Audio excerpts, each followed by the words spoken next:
All right, I think I got it. We're going to try this. There we go. All right, well, welcome again. Sorry for that, a little bit of a delay, but again, the purpose here is to be able to provide tools and resources to new managers, new leaders, which is you. Actually, we're all learning from time to time as to what's happening with our employees and how to lead better. And so the goal here is every Tuesday, or I'm sorry, twice a month, I'm going to be doing a 12 o'clock lunch meeting, which is a chance just to kind of cover my ideas to help new leaders, new managers lead well.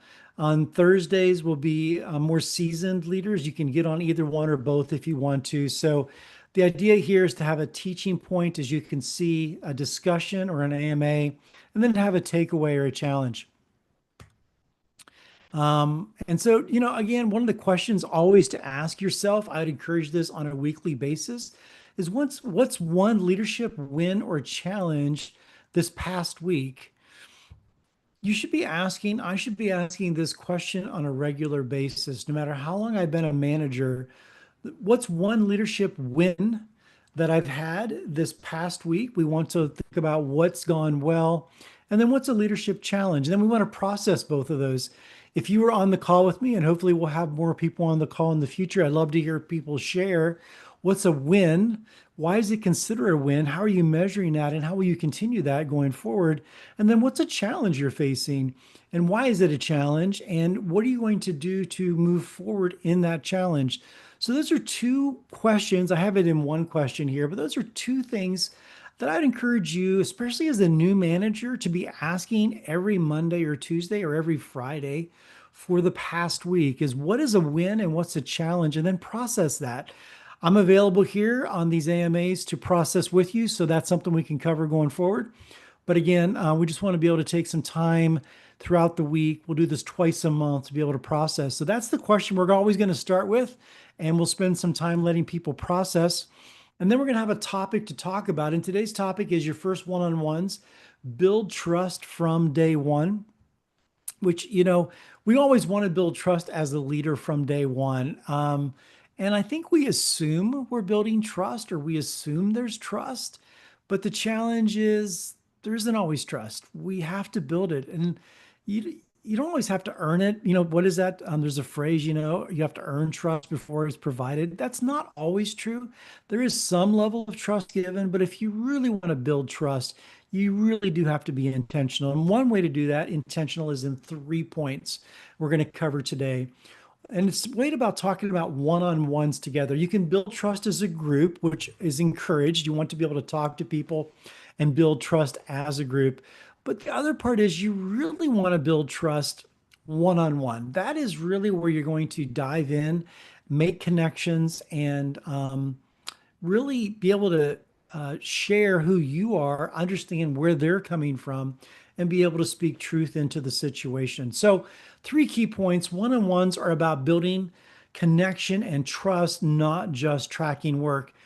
I think this is key. I'm an executive coach. I'm also a vice president of operations, and I have weekly meetings with my directors. And one of the key things, obviously, they're reporting in on high level things, and we're not running into the weeds on everything. But a lot of this is about building trust, not just connecting about tracking work. We do track work because we need to do that, but it also is about building a connection. And it's not just, hey, how was your weekend? Good. How was yours? Good. Great. Let's get into it. It really is asking questions. Again, that first question that I asked, this question would be a great way to start your one-on-one. What's one leadership win for you last week? Just process. This is not from an interrogation standpoint. It may seem like that, not because you're presenting it that way, hopefully, but it could seem like you're like, hey, so tell me about your win. Hopefully, there's some trust there that you just really want to know what that is to celebrate. And then what's a challenge? Again, you can decide, or they can decide how much they want to share based on the relationship, but it really does open a door for how much to share. It really does open a door for them for communication. So if you want to start with that, you then can break it out more into building connections and trust into the rest of the conversation. So just keep that in mind. Build the rapport, build the connection, trust, and then move into the work. And it becomes more natural with time. I just recommend that. Key three, and again, I'd love to hear your comments at the bottom. How do you build trust in your one-on-ones? What have you found that works, or what have you learned the hard way that doesn't work? The second one is use a simple agenda. A lot of leaders, new managers, wing it. Just assume that they can make it up on the spot. I will raise my hand. I used to be guilty of that. It goes well once in a while, but when it doesn't, man, it really goes bad. And you can really erode trust fast. And so we don't want that to happen. So make a simple agenda, even if it's just for you, but use the agenda every time for them, which is what are some updates? Could be the question we talked about, could be other thing, but give updates personally, business, whatever, updates on status of projects, updates on whatever you want to call, whatever you're measuring, give an update, and then move into feedback. Well, let's talk about that. How are things progressing? Um, what areas would you like feedback in? You may just have to speak into at the beginning. They may not invite you in. But what is the feedback that's happening? Ask coaching questions, leading questions. If someone gives an update, it's not a that's great, that's bad. Tell me more. Why are we trending in why do you think we're trending in that direction? Interesting. I would have thought we were trending in this direction because of this. Again, that's that feedback. You want to have the communication going back and forth. This really is about building dialogue and building trust, obviously. And then open questions. I think it's always good, towards the end or in the one-on-one to have scheduled. It's almost like an open AMA. So, hey, what questions do you have for me? Now, if we tee that up every time and the answer is no, none, thank you. So you could say, do you have any questions for me? That's too easy because the answer could be no. So we don't want to do that. We really want to have open-ended questions, which is, do you have any questions for me that you need my input on? Are there any topics you would like to process? Are there ideas that you would like to bounce around? Strategically, I'd like to think about one of the updates you talked about. Maybe next time we could talk about what does it look like to take that to the next step in the next quarter. Does that make sense to you in terms of what I'm looking for? And if so, what could that look like next time? Again, you're trying to get the dialogue for what's happening. And then the last part, I just would say consistency creates psychological safety and signals reliability. If you have a different agenda every time you meet on a one-on-one, or you come in hot and heavy, then you come in, hey, how's it going? Then you come in hot and heavy, and you come in, hey, so I hear you're going on vacation. It's a challenge for people mentally, and it really doesn't give psychological safety. Now, I understand we need to run through things. This is not about ignoring the hard questions. This is not about just um, get through the business or whatever. It really is about connecting to the person because they are an investment. They are a commodity of your business and you want to invest in them. And the more you invest in them, the more they're going to invest in you and in the company. It is a win-win. Sometimes it doesn't work and you move those people on. That's just part of it. But you don't know until you invest. And so part of this psychological safety also lowers many people have had micromanaging bosses. Hopefully that's not you, but we all micromanage it a little bit. So I'll give you that, or I'll give myself that. We all do a little bit. But they're coming in with a lot of different things, a little bit of PTSD, even from bad situations. So we want to build that psychological safety. How? By opening the door for questions, for dialogue, setting up the agenda, building trust, open dialogue questions, having a regular agenda. So all three of these together, among other things, I've done a video on how to have your first one-on-one go well for a team as well as an individual. You're welcome to look at that. I'll see if I can figure out how to drop that in the show notes on this live. There's a handout as well. There's actually a toolkit. I'll try to put a link to that as to how to lead your one-on-one. The point of all of this is building rapport, getting your employees to perform well in a way that builds trust. And as that trust is built, they're naturally going to open up. So, a way to apply this is what message do you think your team takes away from your one on one? So we have one-on-ones, but the question is what message is your team taking away? I think it's important to think about that afterwards. So think about your last one-on-one you had.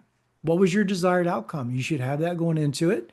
Is your desired outcome that no matter what we talk about this point? Great. Did you do that? Did you also have time to listen? Or was it just a meeting that you clearly said, hey, Jonathan, we're just going to get together. I need to talk about you some about performance areas, or I need to talk about the next quarter's goals. Was that successful? Great.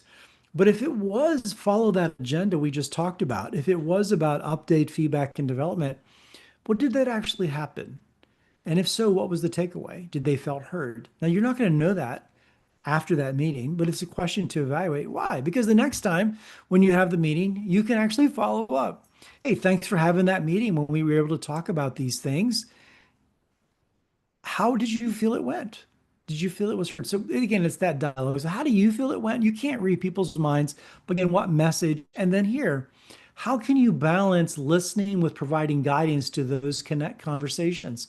So it is a balance of listening and providing guidance to the conversation. It's not just dialogue, one person talking. That's a key here is how do you have that conversation going forward? We'd have an AMA if any of you were on. You're not. I didn't see any notes if you left a question, so maybe you can't jump on these. If you ever have questions, drop them in the group in LinkedIn. There's two groups, the new manager leader group and then the season group. Drop a question in there. But I will say, I was thinking maybe no one's going to be on these first couple ones. What's a couple questions that I would ask if I was a new manager? So, a question I would ask, let me pull up my document here. I had a couple questions. One question I would ask is, well, what if I don't have any one-on-ones with my boss right now? I'd love to have a one-on-one, Jonathan. That's a great idea. And I don't have them. Well, the first question is, why do you need a one-on-one with your boss? Whatever your reason is, list it out.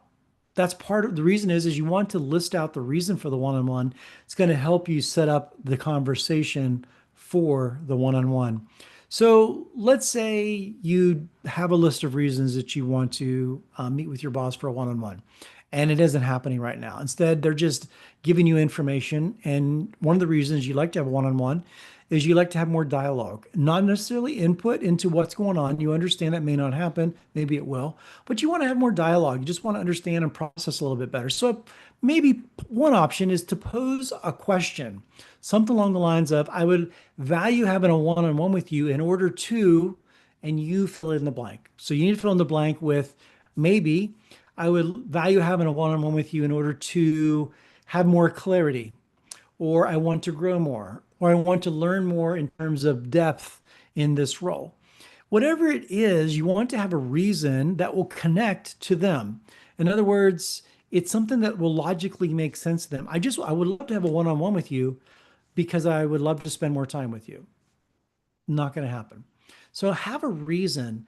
I will say personally, years ago when I started FedEx in management, this happened to me. I wanted to grow and develop, and I was just getting into the management training program at FedEx. I was working with my manager, but there was another senior manager that I wanted to work with, and I approached them. And I said, I won't say their name right now, but I said, hey, I would love to work with you because you're at a higher level than my current manager who's working with me. And he's doing a great job. I'm learning a lot, but I would love to learn just your perspective from a different level. Do you have any time to invest in me? Would you take the time? And he looked at me and he said, sure. I actually have a group that meets at 5 a.m. Whatever day of the week it was, I forget. I think it was Mondays, but I don't remember. I have a group at 5 a.m. at my station that meets from 5 to 6 a.m. It's on your own time. Come to that and I'll work with you. So I did. I drove. It was another station. I think it was an hour away from where I lived. I drove to that station. I was there from 5 to 6 a.m. With five or six other developing managers that he was developing.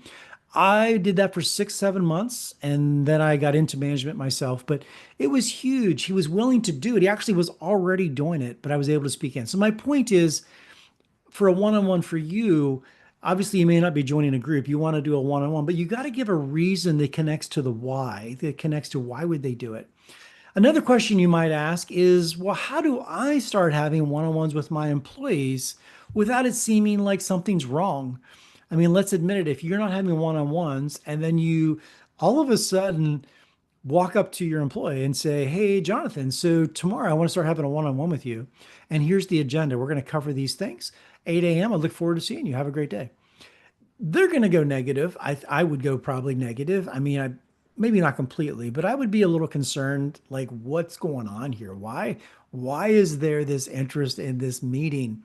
So, way to do that is I would probably start with an announcement to the team and list your why and your desired outcomes. So, I'm making this up on the spot, but it could be something along the lines of, starting this next month, I'm going to begin having one-on-ones with each team member. My desired outcome is to learn about you more and what your role is in this company, as far as specifically what you do and how it leads to the goals that are happening. Again, I'm making this up. You may already know that, but then I would have a caveat to it. And I also want to learn about where you are in your development and how we can continue to develop more. Because as a company, we all want to learn and develop. Whatever it is, you fill in the blank, it's got to be real. You list the desired outcome and then have an agenda for the meeting. That way, when you're in the meeting, it's not a like the sky is falling. We're meeting because you're getting terminated. That's what 90% of people think why you're meeting. So, that's that, asking about anything that's on your mind today. And then I would just encourage you, this week's takeaway for the one, we're always going to have a takeaway. Your one-on-one set the tone for leadership. Done consistently and with care, they can become the heartbeat of trust and performance. This is really important. They can become the heartbeat. I will say, if I don't do my one-on-ones, like I'm on vacation or they're out and we miss several, we actually have to have a check-in, because we're missing a connection, because we had a system going in place and then we're all of a sudden, I'm out of touch. They're out of touch. Again, it can be a 10-minute meeting. These don't have to be long. It is, what is the desired outcome and how do you get there in quick and as professional way as you can with having the personal touch. So remember this, keep this in mind. So try this challenge. Ask at least one development question in your next one-on-one. For example, what skill would you like to grow in the next 3 months? Ask them what that would look like. And then in the next meeting, have them come back. People many times, so I will throw this out. This is a mistake I used to make. I used to ask this question and then just sit there for an answer. I'm sorry for all of you who I managed years ago. Um, Most people can't think on the spot like that. They're just like, well, what do you mean developing? I mean, are you thinking like how to do my job better because I'm not doing a good job? No, no, we're talking about, how do you want to develop? Do you want more computer skills? Do you want to be a better communicator, etc.? I don't know what it is, but you tell me. So have them come back and then say, and I'd love to hear what your ideas of how you'll do that. Like, what would it take? What would you need for that? Some of it might be, I want to take a class online. Some of it might be, well, hey, I want to read a book together. I want to develop. Whatever it is, but it shows you want to develop. So that's a challenge for you. I'd love to hear how that happens. So leave a comment in that. So I just want to thank you for being on, for watching this. Again, twice a month we'll be doing this. There'll be a different topic we cover. The next session is going to be October 14th. The topic is delegation without micromanaging. I'll just leave it there. Delegation without micromanaging is the topic. If you want to subscribe to my YouTube channel, here it is. Go to YouTube. Jonathan Hankin is my channel. I have weekly leadership videos on there, as well as a video podcast. Thank you for being on. I look forward to connecting with you more. If you're on the next one, it'll be the date I listed. Feel free also, if you're not a member yet, to jump on the LinkedIn group, the new members group. I'll put that in the show notes. Join. There's lots of quotes. We do posts in there and discussion questions throughout the week. Until next time, I'll talk to you later.